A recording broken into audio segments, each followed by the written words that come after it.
Bonjour tout le monde, j'espère que vous allez bien. Bienvenue à bord de ce balado des Coops de l'information, produit en partenariat avec l'Union des municipalités du Québec. On va voyager ensemble pour voir du pays. Je m'appelle Simon Jaudoin, je me pose une question bien simple. Comment ça va chez vous?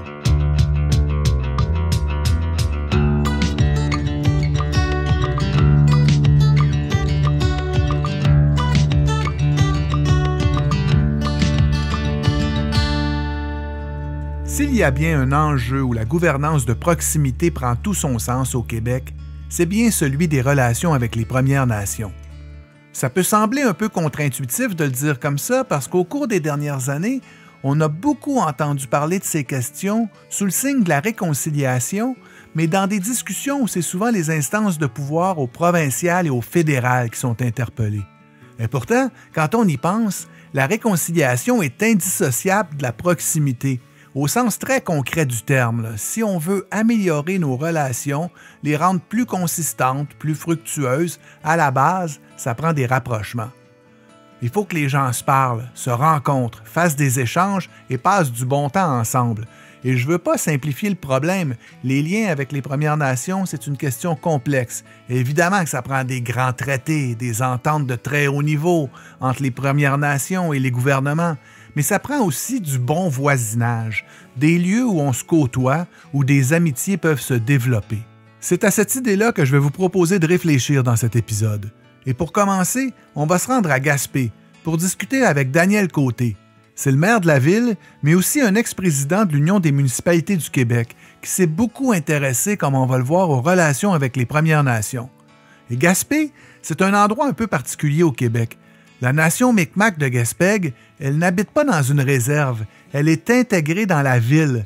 Autrement dit, il y a là une réalité nationale dans un contexte municipal, ce qui est assez inusité comme situation, et c'est une réalité que Daniel Côté connaît très bien.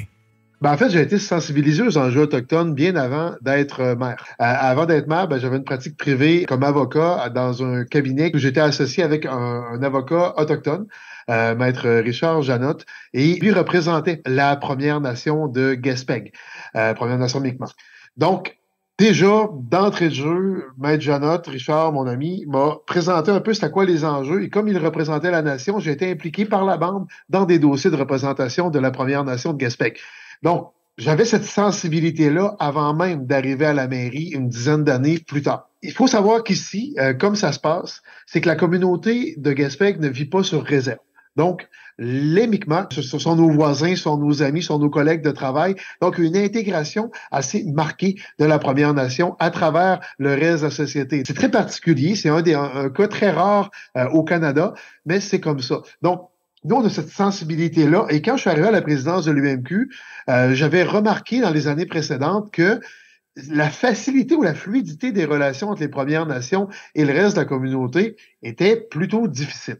Donc, on a créé au sein de l'Union un comité sur les relations, sur les enjeux autochtones entre les Premières Nations et les municipalités. On s'est dit que les municipalités devraient avoir davantage de relations avec leurs voisins des Premières Nations, qui devraient devenir non seulement nos voisins, qui devraient devenir nos partenaires, qui devraient devenir nos amis. Et je me basais sur l'expérience vécue à Gaspé, où on intègre depuis des années, pour ne pas dire des décennies, les Premières Nations à l'intérieur de nos prises de décision. Et pour nous, c'est comme naturel, c'est comme fluide comme relation.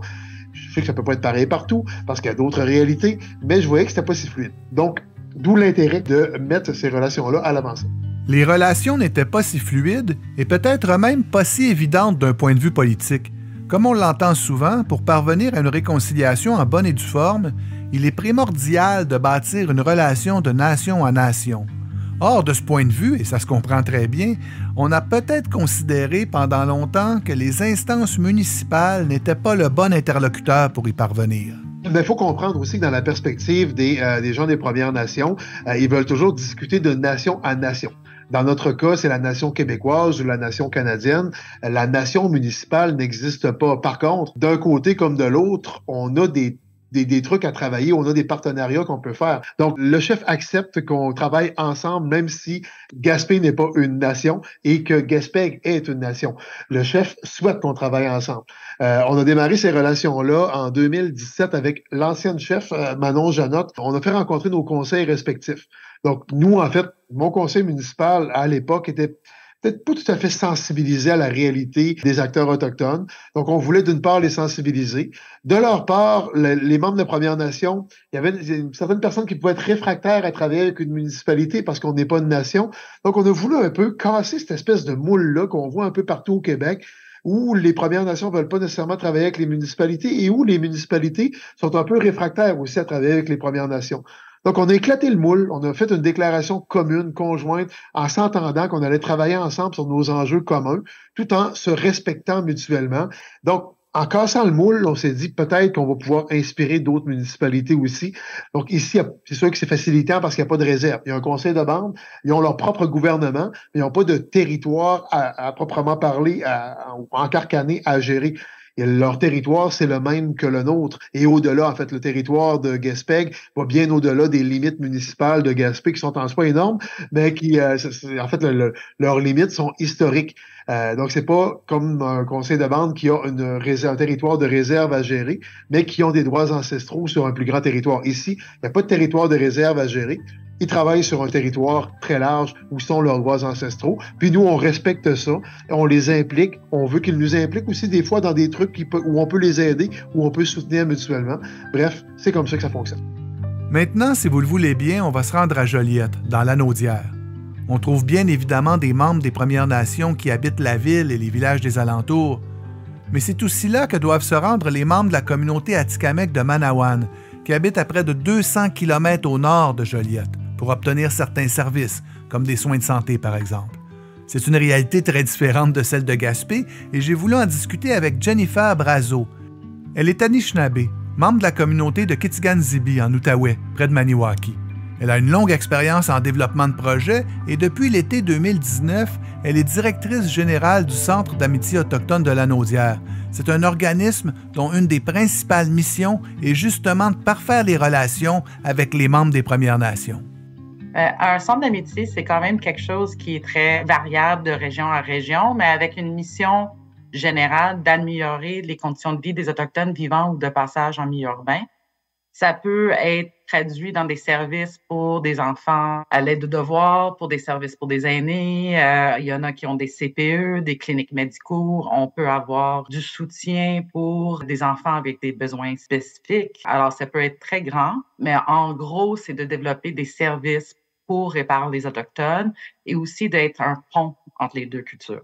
OK. Et quel lien devez-vous entretenir avec la municipalité? Et je te pose la question parce qu'on a parfois un peu l'impression que les Premières Nations sont surtout en dialogue avec les gouvernements au provincial et au fédéral. Alors, dans quelle mesure devez-vous tisser des liens avec les instances municipales? Ça dépend de quelle instance tu parles. C'est sûr qu'à Manawan, il y a une relation avec la ville de Joliette, étant donné que plusieurs de leurs membres descendent ici pour justement accéder à des services, de pouvoir naviguer à travers différents besoins qu'ils ont ici. Pour nous, en tant que centre d'amitié, on est quand même très proche. Alors, on est plus proche aux municipalités qu'on est à François Legault. C'est sûr qu'on ne fait pas de négociation territoriale, on ne déclare pas un pouvoir politique. Alors, on est un organisme, c'est OBNL, qui est dans la livraison de services. Alors, pour nous, notre relation est beaucoup plus proche du côté municipal parce que c'est du terre à terre. Je trouve que travailler avec des municipalités, en fait, c'est beaucoup plus productif, en fait, que travailler avec la politique. Je veux te dire, honnêtement, il y a souvent des vraies actions concrètes qui peuvent se faire avec la gouvernance plus locale. Évidemment, vous l'avez peut-être deviné, mais ce n'est pas un hasard si je vous ai invité à me suivre à Joliette pour discuter avec Jennifer Brazo. On parle de cette ville, on parle de la communauté Atikamekw de Manawan, et c'est impossible de ne pas penser à l'immense choc qu'a causé la mort de Joyce Echaquan en 2020 à l'hôpital de Joliette. Et je ne veux pas revenir sur cette affaire qui a fait beaucoup de bruit, sinon pour dire que ça a été une tragédie qui a provoqué un réveil brutal. Et c'est un peu un enjeu qui a des conséquences sur nos relations. C'est qu'on entend parler de ce qui se passe du côté des Premières Nations quand il y a un drame immense. C'est bien évidemment important d'en parler, mais le souci, c'est qu'à part ça, c'est un peu le silence radio pour tout ce qui concerne le travail sur le terrain comme celui que fait Jennifer. Oui, mais c'est un des enjeux qu'on a eu, pas juste moi, ma mère a travaillé là-dedans aussi. Il faut quand même avoir comme un événement justement tragique avant que le monde s'intéresse aux enjeux autochtones. C'est un peu pour moi triste parce qu'il y a beaucoup de belles réussites aussi dans le monde autochtone. Puis pourquoi qu'on promouvoit notre culture, c'est parce que c'est une culture qui est quand même assez beau, puis qui était développée ici sur ses propres territoires. Alors, on veut le partager aussi d'une façon un peu plus positive. Alors, c'est quelque chose qui nous rend triste que on n'ait pas entendu qu'on soulève les drapeaux avant qu'il y ait un drame, justement, et que les seules histoires qui se montrent dans une façon nationale, dans les nouvelles, souvent, c'est des situations qui sont tristes. Après ce drame qui a secoué tout le pays, la municipalité de Joliette a voulu mettre en branle un plan de réconciliation avec les Premières Nations. Et c'est à ce moment que j'ai entendu parler de Jennifer Brazeau dans les médias. Et ce qu'elle disait, c'est que ce plan, il partait sans doute de bonnes intentions. Ça démontrait de l'ouverture. Mais malheureusement, les personnes qui travaillent sur le terrain et les membres de la communauté n'avaient pas été consultés. On visait la réconciliation, mais on n'avait pas eu de conversation. Oui, mais je pense que, justement, avoir une conversation, ça devrait commencer avec une conversation parce que dans ce cas-là, il n'y en a pas eu de conversation. C'était très unilatéral comme fonctionnement. Alors, ça fait qu'on n'était pas du tout impliqué dans le processus de création de ce plan-là. C'est sûr que dans toutes relations qui sont en train d'être développées, il va y avoir des faux pas. L'objectif, c'est pas de piéger personne dans des faux pas, mais d'apprendre après des faux pas. Alors, s'il y a quelqu'un qui commence à dire mais regarde, ça marche pas comme ça, ou on prend ça d'une façon qui fait qu'on est quand même effacé de la discussion, peut-être il y a prendre un moment pour dire je m'excuse, puis voir comment on peut traverser cette mésentente-là ou cette mésentendu-là. Mais dans ce cas-là, ça a pris aller dans les nouvelles pour pouvoir être entendu. Alors, pour faire la réconciliation, il faut avoir une conversation. Je trouve ça précieux ce que dit Jennifer Brazeau, parce que c'est normal de faire des faux pas, de se tromper, d'être maladroit, de part et d'autre. Il faut bien l'admettre, on se connaît plus et on se connaît mal. Alors, si on parle de réconciliation, c'est bien qu'il y a eu une rupture à un moment donné et il faut créer des nouveaux liens. Oui, puis je pense qu'il y a eu aussi un petit changement aussi au sein du conseil que ça fait qu'il y avait beaucoup plus d'ouverture puis une nouvelle façon de penser des choses. Alors, c'était quelque chose qui a comme donné un deuxième souffle, je pense, aux relations qui étaient un peu tendues, je veux dire honnêtement, au début. Une fois qu'on a passé à travers ça, ça fait que là, on a quand même une superbe relation avec la ville de Joliette, avec beaucoup de complicité, avec des beaux projets qui fait rayonner aussi la ville. Alors, c'est quelque chose que je pense qu'on est très fiers aussi de ce changement de relation-là. Cette histoire qui s'est passée à Joliette, ça met en lumière l'importance de créer des relations de qualité pour faire en sorte qu'on ne commence pas à se parler uniquement lorsqu'un problème ou un drame se produit. En fait, la proximité, les rapprochements, c'est quelque chose qui se jardine sur le long terme.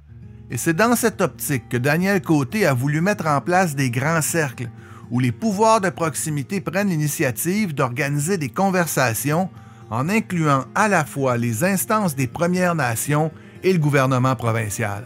Oui, en fait, on a commencé par surfer sur une vague qui avait été créée par la mairesse Valérie Plante et le chef Picard en 2018, si ma mémoire est fidèle. Et quand je suis arrivé à la présidence de l'UMQ en 2021, je me suis entendu avec le chef Picard pour tenir un grand cercle économique des peuples autochtones et du Québec. Parmi ce grand cercle-là, évidemment, il fallait que le milieu municipal soit impliqué. Le milieu municipal est le plus proche des sources de développement économique. Un projet économique aboutit toujours dans une municipalité. Et comme on a cette proximité-là avec la population, et comme souvent, dans le cas où il y a des réserves, bien, ça chevauche des territoires qui sont sous responsabilité municipale. On se dit, le milieu municipal a un grand mot à dire dans le développement de ces relations-là, mais il ne faut pas le faire tout seul. Ça prend une implication marquée du gouvernement du Québec. Donc, c'est ce qu'on a voulu un peu instiguer. Et le Grand Cercle a eu lieu, de mémoire, il y en a eu un premier en novembre 2021 et il y en a eu un deuxième à Gatineau là, en 2023 où j'ai participé une nouvelle fois. Donc, on maintient les relations d'un côté municipal, Première Nation, et d'un autre côté, on implique le gouvernement du Québec dans des grands cercles économiques. C'est un peu comme ça qu'on a voulu le faire. Je pense que ça commence à porter fruit. Si on se parle pas, on se comprendra jamais. C'est ça à la base, tu sais. Mais si on se met à se parler, puis à se découvrir, puis à se respecter davantage, on risque de bâtir des partenariats plus solides. Au fond, sur ces questions, on peut sans doute miser sur le fait que les instances de pouvoir, qu'elles soient municipales ou provinciales, elles se trouvent sur la même page qu'une bonne partie de la population québécoise. C'est quelque chose que Jennifer Brazeau a remarqué depuis quelques années. Les dynamiques politiques changent, mais en même temps, la population est plus curieuse, plus soucieuse de mieux comprendre les enjeux et les cultures des Premières Nations. Oui, mais je pense que je l'ai senti à plusieurs différents niveaux, même au côté un peu plus populationnel. Alors, la population québécoise en général, je crois, s'intéresse beaucoup plus aux enjeux autochtones. Puis j'ai vu, parce que ça fait quand même d'années que je travaille dans des milieux pour faire la sensibilisation, je travaillais à Femmes autochtones avant, puis souvent je pourrais te redire les mêmes questions qui ressortaient à chaque fois qu'on faisait un atelier de sensibilisation. Puis pour la première fois, il y a un changement dans les questions, elles sont un peu plus profondes. Ça commence à intéresser à des sujets un peu plus complexes qu'il y avait avant. C'était pas juste « Ah, il y a des Autochtones qui existent. Est-ce que vous vivez dans un tipi? » On part de loin quand même. Alors, ça fait du bien de pouvoir voir qu'il y a quand même quelque chose qui commence à changer. Puis aussi que les instances politiques, soit municipales, provinciales ou autres, ont décidé qu'ils ne laisseront pas ça juste dans la main du gouvernement fédéral. Parce que souvent, qu'est-ce qu'ils disaient? C'est « Ah, c'est autochtone, c'est fédéral. » Alors, ils se désengageaient. Mais là, je pense qu'avec les événements qui se sont passés justement à Val-d'Or, à Joliette, avec les femmes disparues, assassinées, la stérilisation forcée, on voit que c'est une responsabilité québécoise de société. Puis je pense que les Québécois en général veulent prendre cette responsabilité-là aussi, de pouvoir changer les choses, puis de ne pas avoir du monde dans leur propre province qui sont en train de souffrir sous des attaques racistes. Alors, pour moi, je trouve ça quand même très intéressant de voir le changement, puis le mouvement qui commence à monter. Ce qu'il faut bien voir aussi, c'est important, c'est que l'inclusion des Premières Nations, la reconnaissance et la mise en valeur de leur culture, ça n'a pas seulement des retombées positives pour eux, si je peux le dire comme ça, c'est toute notre société qui en bénéficie. On parle souvent du Québec comme d'une société distincte. Eh bien, pour Daniel Côté, les cultures des Premières Nations, leur langue, ça joue un rôle majeur dans nos manières de nous distinguer. Ce sont des atouts qu'on doit impérativement prendre en compte. Oui, c'est un héritage historique, culturel qui est énorme. C'est une perspective différente sur l'histoire également. Mais toute cette culture-là, cet apport-là, on doit en être fiers, on doit le mettre de l'avant. Évidemment, c'est pas à nous, comme élus municipaux, à tout prendre ça sur nos épaules, parce qu'il faut le faire de manière extrêmement respectueuse avec les porteurs de cette culture-là, avec les porteurs de cette économie-là. C'est un peu pour ça que, moi, en tout cas, comme maire, je suis extrêmement fier des avancées qu'on a fait dans nos relations avec les Premières Nations. Le site historique Gaspé et berceau du Canada laisse une belle place à la Première Nation. Son système multimédia où on raconte l'histoire d'un point de vue autochtone. Même chose dans le projet Rivière-Nord, capitale des pêches, où on part sur un bateau de pêche autochtone. Donc, on met en valeur, encore une fois, ce que font aujourd'hui les Premières Nations dans le développement économique. Je suis fier que le drapeau de la Première Nation de Gaspé flotte sur le mât de l'Hôtel de Ville. Je suis fier qu'il soit derrière moi. À chaque fois que je fais un zoom, comme on fait actuellement, je suis fier que le drapeau de Micmac soit derrière moi, soit à mes côtés. Je suis fier que parmi le personnel municipal, on ait plusieurs membres de la Première Nation. Je suis fier que dans ma salle du conseil municipal, il y a une chaise des générations faite par des gens du milieu, par des acteurs des communautés francophones, anglophones et Mi'kmaq qui nous rappellent que chaque décision qu'on prend, on le fait pour les générations futures. Je serais fier à un moment donné, si la loi vient qu'à me le permettre, si la loi 96 vient qu'à me le permettre, je serais fier que mes entrées de ville soient affichées en 3 langues. Bienvenue à Gaspé, welcome to Gaspé, Abdulasi Gaspeg, je serais fier de le faire. Là, la loi me le permet pas, mais je continue de militer pour qu'on puisse au moins, si on nous permet pas d'afficher en anglais, qu'on nous permette au moins d'afficher dans la langue des Premières Nations. Ça va être un prochain combat. J'ai semé la graine de ce combat-là lors de mon passage à la présidence de l'UMQ. Je continue ce combat-là comme maire et je sais que l'UMQ appuie énormément cette revendication-là. Figurez-vous que la loi ne nous permet même pas de souhaiter bienvenue aux gens dans la langue Mi'kmaq ou dans les langues des Premières Nations. Je comprends qu'on veut préserver le français, mais c'est pas les langues des Premières Nations qui vont faire mal à la langue française, loin de là. Cette question de la langue, ou des langues devrais-je mieux dire, c'est fondamental. Ça illustre très bien des craintes et des hésitations qui n'ont pas lieu d'être Parce qu'on sait comme Québécois à quel point la question de la langue est cruciale lorsqu'on souhaite mettre en valeur notre identité et ce qui nous distingue comme nation. C'est évidemment un souci que nous devrions partager avec les Premières Nations. Et pour Jennifer Brazeau, ce serait une belle occasion de parler d'une même voix. Mais je pense que c'est quelque chose qu'on peut facilement tous demander parce que ça se fait dans d'autres provinces. Si tu vas à Colombie-Britannique, quand tu roules sur les autoroutes, les noms des rues sont en anglais puis sont dans la langue locale de la nation présente sur le territoire. Puis c'est quelque chose, justement, qui contribue à un enregistrement, de savoir c'est qui le peuple. Ça te fait ouvrir les yeux peut-être sur une présence historique et continue aussi des Autochtones dans la région. Alors, c'est quelque chose qui serait fort intéressant. Je pense qu'il y en a beaucoup d'Autochtones, beaucoup de gouvernance, instances politiques aussi qui demandent ça en ce moment, que les langues autochtones soient reconnues de façon officielle de la part du gouvernement. Puis, je pense que c'est quelque chose aussi que les Québécois peuvent aussi demander, que ça soit fait, puis ça soit reconnu aussi. On le voit bien, il reste pas mal de travail à faire et de conversations à avoir pour mieux se comprendre. Et la question des langues autochtones va sans doute prendre pas mal d'espace au cours des prochains mois et des prochaines années. Avant de la quitter, j'ai demandé à Jennifer Brazeau ce qu'elle souhaitait pour l'avenir. La question de la mise en valeur des cultures des Premières Nations lui est tout de suite venue à l'esprit. Ça, c'est une grande question. Je peux pas parler pour tous les Autochtones. Je peux pas juste parler pour moi. Justement, j'ai le souhait que notre culture, que notre peuple vont avoir une visibilité sur leur territoire quand même de façon positive. Qu'on voit comment que les Autochtones ont contribué, non seulement historiquement, mais aujourd'hui aussi, à la bien-être de tout le monde, puis que notre vision du monde, puis notre pensée peut être partagée aussi auprès des Allochtones, parce que je pense que c'est quelque chose qui est riche, qui pourra enrichir tout le monde.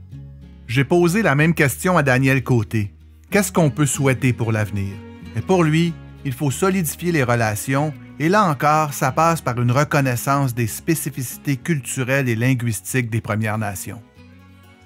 Des relations plus fortes. Mais le pas de géant, je reviens sur la question de l'affichage public, qui est pour moi un non-sens, qu'on n'ait pas le droit, comme municipalité, d'avoir un affichage de base avec la langue de nos Premières Nations. Si on réussit à mettre en valeur la langue des Premières Nations, si on réussit à développer aussi des partenariats culturels et touristiques pour mettre en valeur ce territoire-là et servir de la force qu'ont les Premières Nations, cette force identitaire-là, cette force culturelle-là pour attirer davantage de gens de l'extérieur sur notre territoire québécois, si on réussit ça, main dans la main avec les Premières Nations, je veux dire que ce sera un pas de géant qu'on aura réussi à franchir collectivement. On arrive au bout de notre trop court voyage sur le territoire de la réconciliation. Comme vous voyez, c'est une question complexe et, comme citoyen, on se demande parfois un peu par où on peut commencer. Eh bien, comme une partie de la solution passe par la culture, je vous dirais que d'aller voir ces lieux où s'expriment les membres des Premières Nations et partout au Québec, c'est déjà un premier pas très fructueux. Il y en a beaucoup et à chaque fois que je m'y rends, j'y prends beaucoup de plaisir. Et justement, pour vous donner des idées, Jennifer Brazeau a une invitation pour vous. Ah oui, mais il y a un gros projet de fun qui s'en vient avec... on a eu une don d'un terrain de la part de l'hôpital de Joliette, alors du CIS de la Naudière.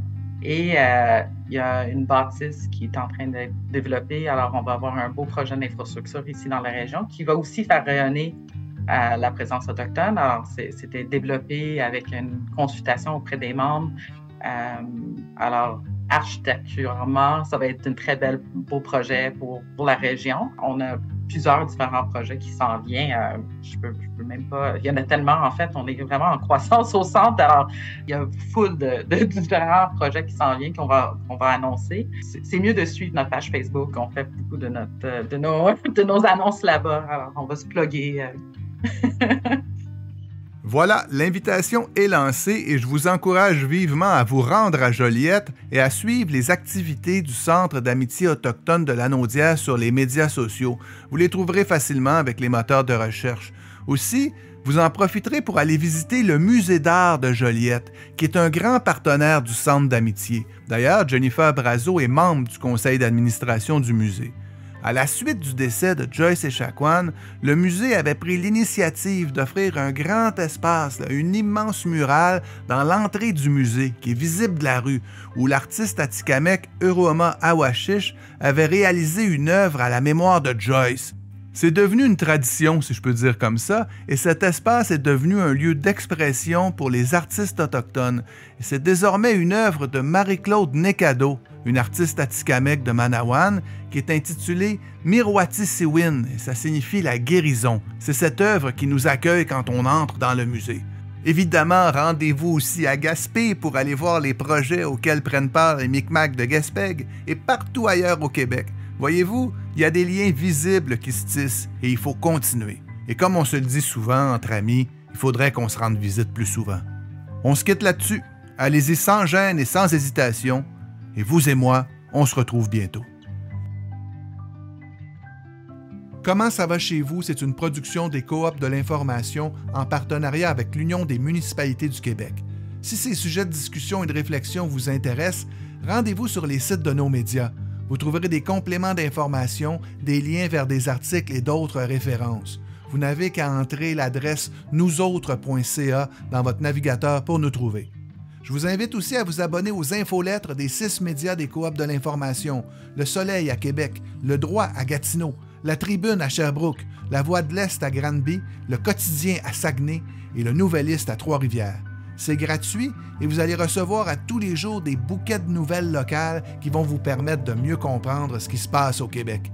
Je m'appelle Simon Jaudoin et je vous dis portez-vous bien. À bientôt.